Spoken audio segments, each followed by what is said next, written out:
Assalamualaikum warahmatullahi wabarakatuh. Selamat pagi anak-anak. Semoga kalian tetap sehat dan tetap semangat. Baiklah, langsung saja untuk hari ini kita lanjut pembelajaran yang kemarin, yaitu hari kedua. Muatan pelajarannya yaitu IPA. IPA nanti yang dipelajari mengetahui organ gerak hewan dan manusia serta memahami jenis-jenis sendi. Kemudian untuk matematika yaitu memahami perbandingan. Selanjutnya untuk bahasa Indonesia yaitu memahami informasi bacaan. Lanjut saja. Nah, coba perhatikan dulu kegiatan literasinya. Di sini ada poster. Posternya adalah anak laki-laki yang sedang membantu si burung merpati ini untuk terbang. Nah, diamati ini memiliki organ gerak berbeda. Kita baca ya. Organ gerak manusia dan hewan. Setiap makhluk hidup pasti bergerak. Ada gerakan yang sama, ada juga yang berbeda, tergantung organ gerak yang dimiliki. Persamaan dan perbedaan ini juga disebabkan oleh pemanfaatannya. Contoh organ gerak yang sama adalah tangan pada simpanse dan juga manusia, tetapi fungsinya berbeda.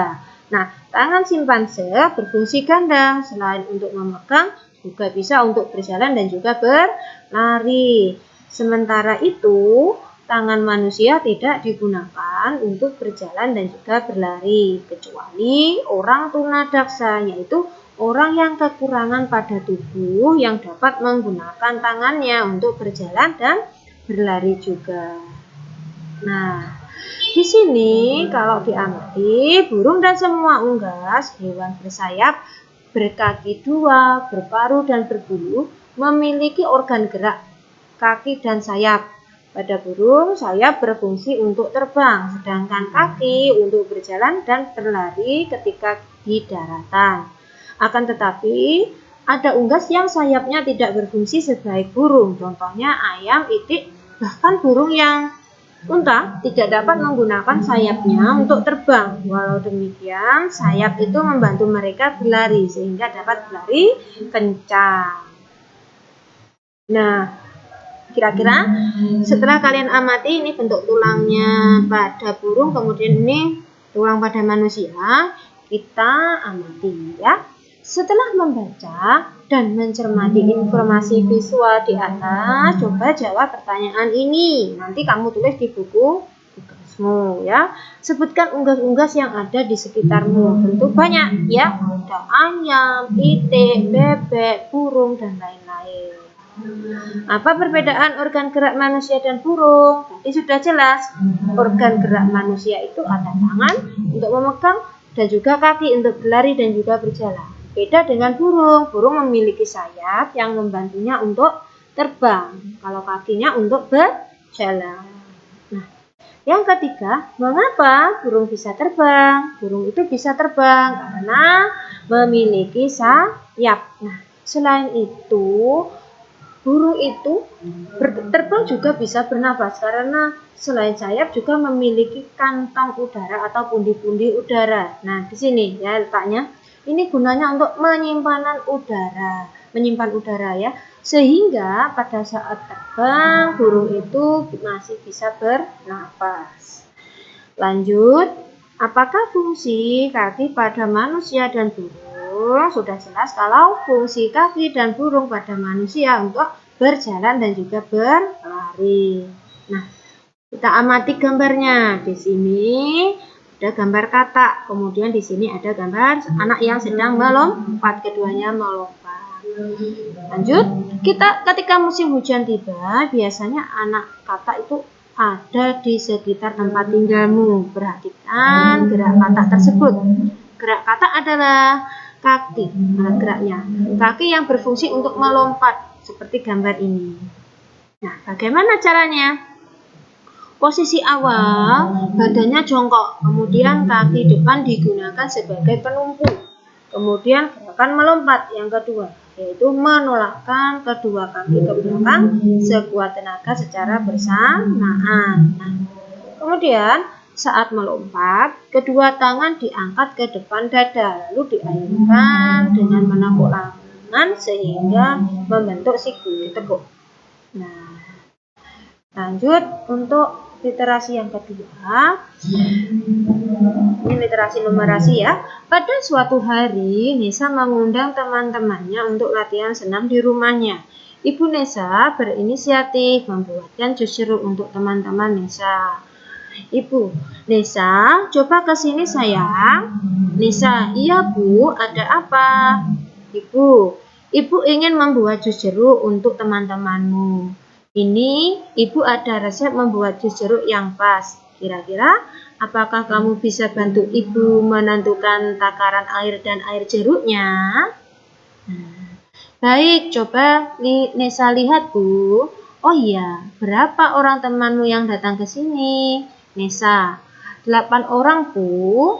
Ibu, berarti kita akan membuat jus jeruk untuk 10 orang. Iya, karena sudah ada aku dan Ibu di sini. Jadi, berapa banyak jus jeruk yang akan Ibu buat? Ibu ingin membuat satu jus jeruknya 1 liter. Kira-kira berapa banyak air dan air jeruk yang Ibu perlukan?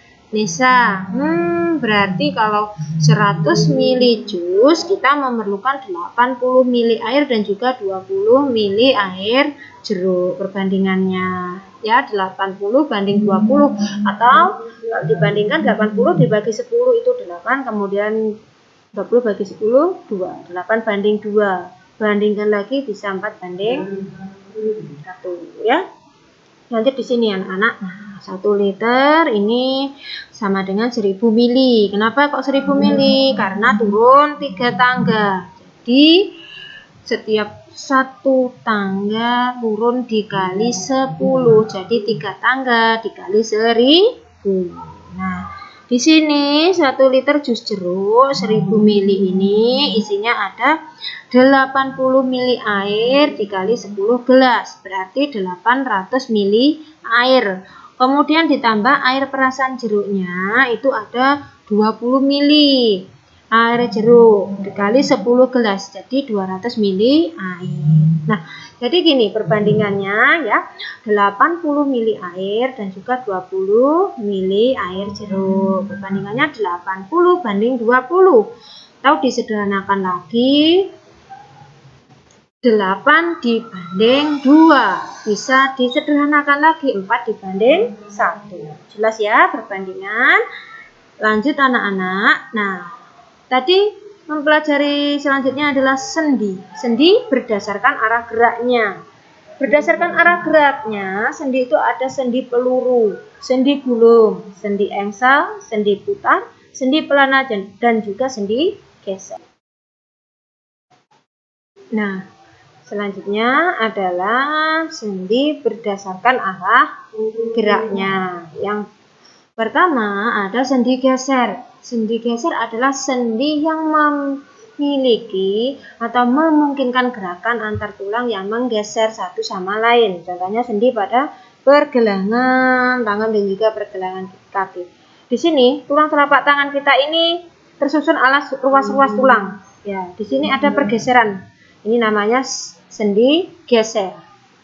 Kemudian yang kedua ada sendi engsel. Sendi engsel itu adalah sendi yang memungkinkan terjadinya satu gerakan satu arah, seperti engsel pada pintu. Contohnya pada tulang lengan kita dan juga siku di sini satu gerakan. Kemudian ada juga sendi gulung. Sendi gulung itu adalah sendi yang punya gerakan 2 arah. Bisa bergerak ke depan dan ke belakang. Bisa juga bergeraknya ke kanan dan ke kiri. Contohnya sendi antara tulang pengumpil dan juga tulang pergelangan tangan. Di sini ya, jempol kita urut dengan tulang pengumpil di sini. Di sini kita bergerak. Ini sendi gulung, ke depan, ke belakang, ke kanan, ke kiri. Tuh ya. Lanjut kemudian ada sendi putar. Sendi putar adalah salah satu sendi yang mengakibatkan gerakan salah satu ujung tulang. Nah, sehingga dari gerakan ini membuat gerakan berputar pada ujung tulang lain, yaitu tulang batas tulang tengkorak di sini bawah, yang rahang bawah, kemudian juga tulang leher. Di sini namanya sendi putar ya. Lanjut, ada sendi peluru. Nah, sendi peluru ini adalah sendi yang bisa bergerak ke segala arah. Contohnya pada tulang belikat dan juga pergelangan tangan. Nah, ini sendi peluru, gerakannya segala arah. Selanjutnya ada sendi pelana. Sendi ini mirip dengan pelana kuda. Nah, sendi ini mampu membuat gerakan dua arah seperti gerak ke depan dan juga belakang, dan juga gerak ke kanan dan ke kiri. Sendi ini bisa ditemui pada pangkal ibu jari. Ya, di sini ya. Ini sendi pelana. Lanjut anak-anak. Nah, coba kita lihat ya. Nah, di sini ini adalah gambar sendi geser seperti ini. Contohnya tadi sudah jelas di tulang telapak kaki. Ya, di sini hanya mengakibatkan pergeseran, atau juga di tulang telapak tangan di sini pergeseran ya. Yang kedua adalah sendi engsa. Ini seperti engsa pintu, hanya mengakibatkan satu gerakan. Contohnya ada di siku di sini juga, kemudian ada di antara tulang paha dan juga tulang betis kering di tempurung lutut. Ini sendinya adalah sendi engsa. Selanjutnya ada sendi peluru. Nah, ini sendi yang mengakibatkan gerakan ke segala arah. Nah, di sini dari depan ke belakang atau belakang ke depan. Contohnya tadi ada di tulang belikat dan juga lengan di sini tadi, dan ada juga anak-anak antara tulang panggul dan juga tulang paha. Ini nama sendinya adalah sendi peluru. Kemudian lanjut untuk sendi putar. Sendi putar tadi sendi yang terjadi antara ini ya, leher dan juga tulang tengkorak kita berputar. Ini. Kemudian sendi gulung, ini yang memungkinkan gerakan ke depan, ke belakang, ke kiri, ke kanan, seperti yang ada di tulang telapak tangan dan juga antara ruas tulang pengumpil. Ini ya. Lanjut ada sendi pelana. Sendi pelana itu adalah sendi yang memungkinkan dua gerakan. Hanya ini, depan, belakang. Ya. Nah, itu saja anak-anak materi hari ini. Jangan lupa kalian tetap belajar, tetap semangat. Kalian perhatikan materinya dan kalian kerjakan tugas yang sudah diupload di Google Classroom. Berkata, wassalamualaikum warahmatullahi wabarakatuh.